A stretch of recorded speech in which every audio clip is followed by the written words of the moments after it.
Here's the world light heavyweight champion limbering up. Bob has been called by many the hardest puncher in the 69-year history of the light heavyweight division. It's customary, if not fashionable, not to wager on who will win when Foster fights, but rather on which round his opponent is going to be knocked out in. Foster has become quite a unique champion because his punching power has become legendary even while he is still the world light heavyweight title holder. A pulverizing left hook and champion Dick Tiger tumbles to the canvas. The referee points Foster to a neutral corner and picks up the count over the dazed Dick Tiger. Foster snaps his punches in a whip-like fashion, giving him a stunning power. He catches Rondon along the rope, rips home a left hook, and Rondon goes down. An explosive left hook, and Mike Quarry crashes to the canvas. The referee picks up the count over Quarry, but he is out cold.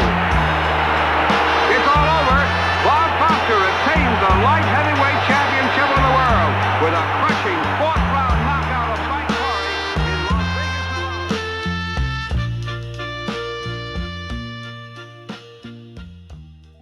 In the legendary career of Muhammad Ali, there was only ever one man to make him bleed. It wasn't the great Joe Frazier across 3 bouts. It wasn't Big George Foreman. Or even Larry Holmes. The only man to make Ali bleed went by the nickname the Deputy Sheriff, former light heavyweight champion Bob Foster. In today's video, we'll break down the dangerous style that Foster employed to get knockouts in 46 of his 56 victories. Then, we'll dive into the techniques and tactics of the fantastic bout between Ali and Foster. In combat sports, the hits that hurt the most are the ones you don't see coming. And the same is true for keeping your most sensitive data safe online. That's why we've partnered with NordPass, brainchild of NordVPN, world famous for its commitment to user privacy and security.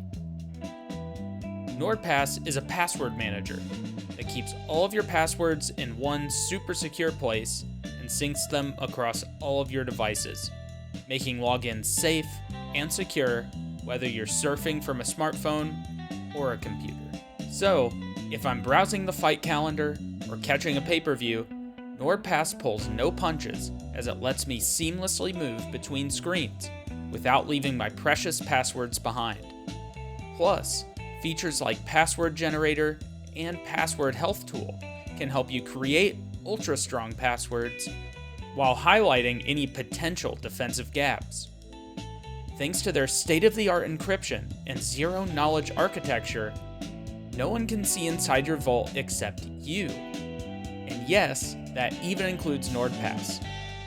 So, if you believe in defensive responsibility in the ring and online, click our link in the description and try NordPass today. At 6'3", with a 79-inch reach, Bob Foster was a gangly light heavyweight. However, his thin frame was the basis to build his fight style around. Most good fighters are gifted with a particular natural advantage, like speed, length, or power. But great fighters are able to mold their game around emphasizing those advantages. Foster did this in almost every facet of his game. For Foster, everything was built around his jab. His wide-bladed stance brought his jabbing arm closer to his opponent, and also aligned him in a way where his shoulder was almost pointing at the target. From this stance, Foster held his lead hand low and dangling by his hip. There are many effective ways to throw your jab from a variety of guards. However, some of the greatest jabs in combat sports have come from fighters who leave that jab hand low by the hip and whip it up from underneath the eye line of their opponent. The difficulty that this type of jabbing presents for opponents is that they are unable to see the jab as early as they would if it was thrown from a high guard. Another advantage of this style of jabbing is the increased impact. In this jab's case, there isn't a load-up factor because the hand rests by the hip, and it can be fired from there with much more power than a traditional jab. Foster built his entire offense around this lead hand, which perfectly suited his natural physical advantages. Foster could establish his range on his much shorter opponents with an active and damaging jab. With that in mind, it would seem probable that Foster's opponents would want to get past that long jab, make it ugly, and brawl inside the pocket. The problem was, though, the pocket was truly where Foster was at his most dangerous. Most fighters who have similar frames to Foster look to avoid the pocket at all costs. It makes sense. When you have this type of advantage over your opponent, why not stay at distance as much as possible? This is all well and good when the fight starts, but keeping a persistent opponent at range isn't easy. It takes significant energy to constantly keep a capable, pressuring opponent at your preferred range. Elite operators with longer frames become really good at maintaining this distance. But so many of them are also really uncomfortable at close range. This is likely a result of training. Longer fighters are constantly working on how to keep the fight at their range while not working enough on the inside. When you're uncomfortable in a fight, it's hard to hide. Your body is stiffer and more tense, you hesitate and overthink. These are horrible qualities to have when throwing down in the pocket. And that is where Bob Foster separated himself from the rest. It was his extreme comfortability in the pocket. He liked being there. So, he would offer his opponents two options: stay at range and get jabbed up, He plans it because he wants to get all the power that he can into those punches that he throws. That's why sometimes he doesn't move very gracefully either back or to the left. or close the distance and trade punches. Getting in close. Get together now. Get that dip in there. A beautiful left hook by Corey. The obvious decision for most of his opponents was, of course, to trade punches. It's the only chance they had. However, once they got into the pocket, he would uncork his devastating left hook. Bob Foster's highlight reel consists of some of the most beautiful left hook knockouts in boxing history. A pulverizing left hook, and champion Dick Tiger crumbles to the canvas. The referee points Foster to a neutral corner and picks up the count over the dazed Dick Tiger. Dick can't make it. Bob Foster becomes the new light heavyweight champion of the world. Foster had so much confidence and comfortability in the pocket, and that is shown in some of his fantastic KO victories over Mike Quarry and Dick Tiger. Once Foster felt his opponent's right hand go by his face, he was ready to launch that missile of a left hook. Foster had such tight mechanics and could throw the left hook from even the closest range to deliver fight-ending power. And because of the bladed stance from Foster, he was rather lead hand dominant. Although that stance did bring his lead hand closer to the target, as we already mentioned, it also brought his rear hand further away. In close range, however, Foster would begin to square up his stance more, allowing for both hands to become dangerous. Foster is without a doubt one of the best light heavyweight champions to ever grace the canvas. But he's probably more known for his ventures into the heavyweight division. Since the beginning of Foster's career, he dealt with a predicament. His natural weight class was 175, but the money was north of 200 pounds. After Foster had reigned as a light heavyweight champion for a few years, he decided to test his luck at heavyweight against then-champion Joe Frazier. The same problems would arise again. With Joe Frazier comfortably dealing with any jabs of Foster's that did land, and avoiding the others with some sick head movement. And in the pocket, it's fair to say that Bob Foster was outmatched power for power. After just over a round of relentless forward pressure and great ring cutting, Joe Frazier would land his own signature left hook. Foster moved back down to the light heavyweight division and racked off 7 straight title defenses before a can't-miss opportunity presented itself. A fight against Muhammad Ali. At the age of 30, Ali only had 1 defeat on his record. Joe Frazier in 1971. Since that fight, Ali had won 8 bouts in a little over a year's time. The general discourse leading up to the fight favored the bigger man, Muhammad Ali. However, there were some rumblings of an upset. A point made by the late Howard Cosell was that the altitude in State Line, Nevada would play a factor in the fight.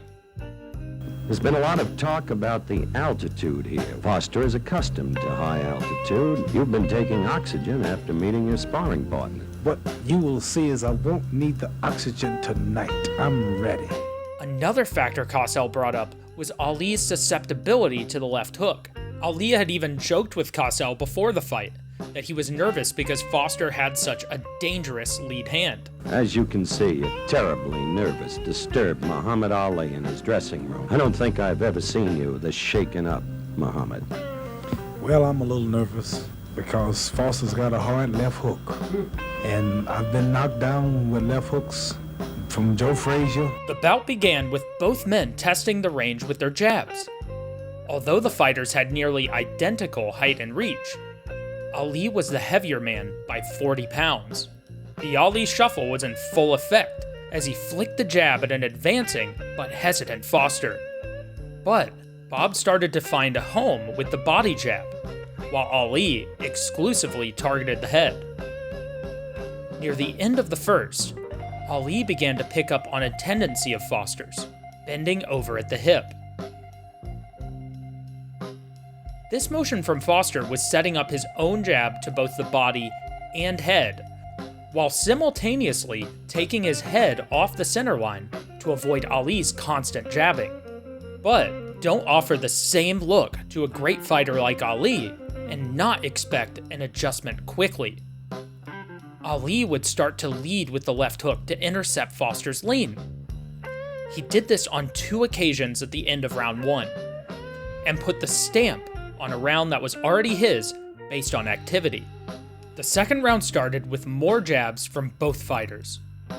Foster showed the benefits of body jabbing and also breaking rhythm when he tagged Ali with a clean jab.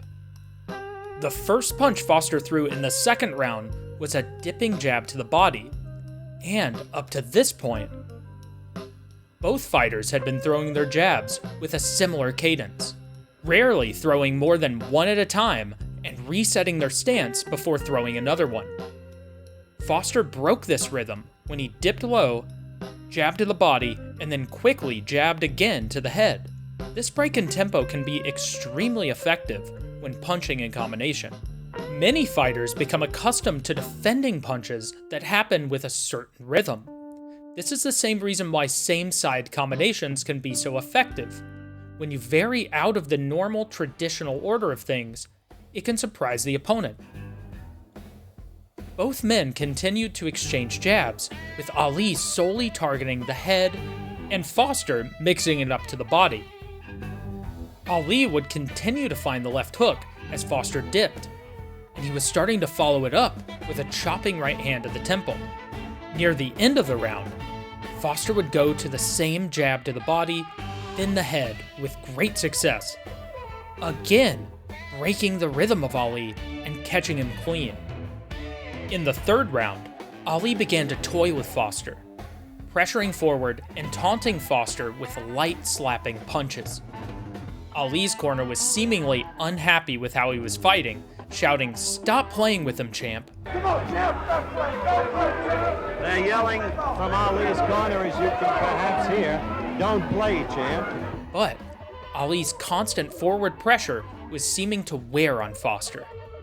Ali was using his size advantage in a smart way by placing his forearm on the back of Foster's head as he dipped, so that Foster had to use more energy to get out of that vulnerable position.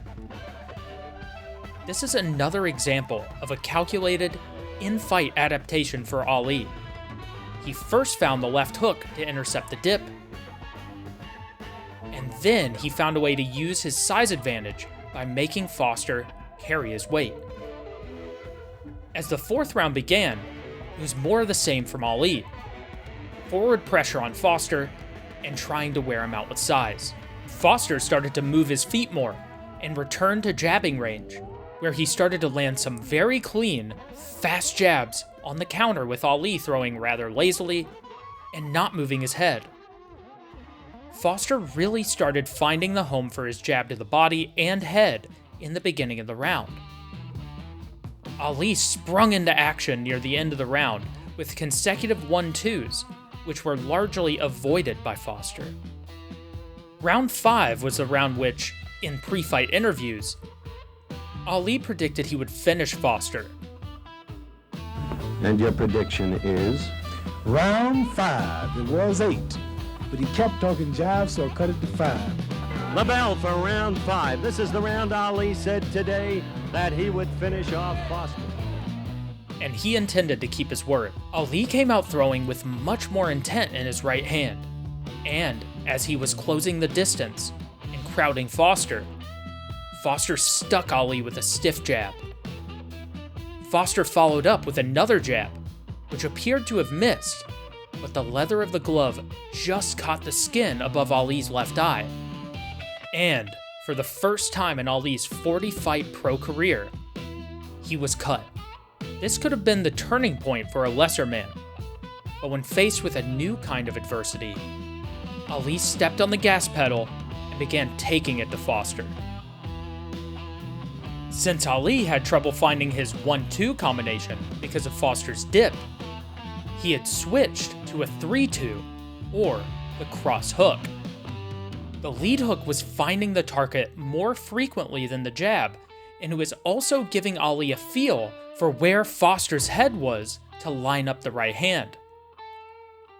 Ali went to this combination 3 times in a row before scoring the first knockdown of the fight with a right hand that caught Foster clean on the side of the head. As Foster got to his feet, Ali would continue to throw the left hook, which kept Foster from dipping, and as a result, made his head a much easier target for the right hand. Foster began to return with some dangerous offense of his own, which was just narrowly missing Ali. Ali could ever so subtly move his head out of the way with small turns and pulls of his head. After multiple explosive exchanges, Ali would find that left hook again, looping it around the extended arm of Foster to send him to the mat. Wild right there, you son. Down again! Foster courageously built back to his feet, but was again sat down by the same whipping left hook of Ali. This was the third knockdown of the round, and with Foster bouncing back up to his feet quickly, it gave Ali more time to add yet another knockdown, again with that same left hook. The round came to a close as Foster made his way back to his feet, stumbling to his corner.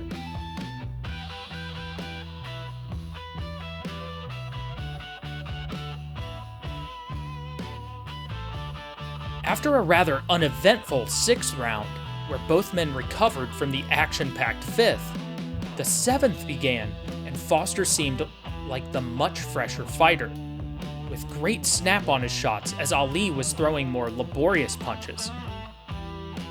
The narrative that altitude might play a factor was shaping to be true, with Foster stinging Ali with the jab. But right as the momentum was beginning to shift in favor of Foster, Ali bounced in with a blistering 1-2, thrown at a speed that defied the labored appearance he had 20 seconds prior.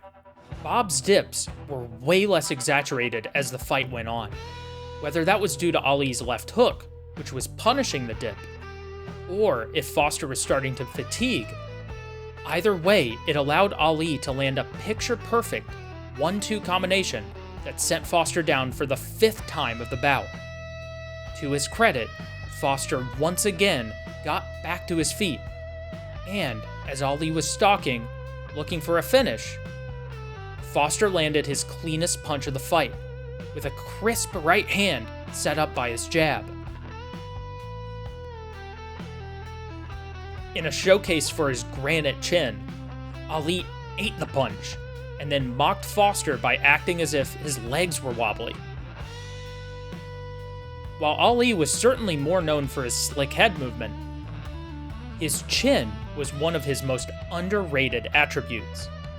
Although Ali continued to mock Foster, Ali would then drop Foster with the left hook again, taking advantage of an angle off the closed side of Foster's bladed stance, which perfectly lined up the punch.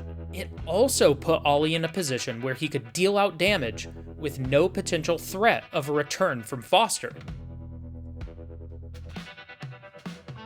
Somehow, Foster got back to his feet again, and with the end of the round nearing, he was able to make it to the 8th.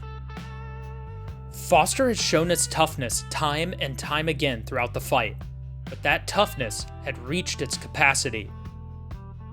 Early in the 8th, Ali was looking for his right hand, and he found it as he clipped Foster on the tip of the chin, stumbling him and once again felling him to the mat. Foster couldn't beat the count this time, and Ali got the knockout victory. In a fight with who many call the greatest, the deputy sheriff at a 40-pound weight disadvantage became the first man to cut Ali.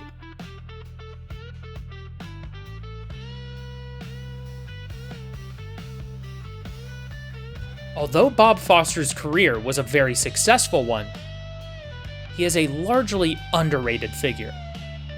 His style was extremely calculated and equally devastating, and he fought with an understanding of his natural gifts, but didn't solely rely on them. For the Modern Martial Artist, this has been Coby McKinley, wishing you happy training.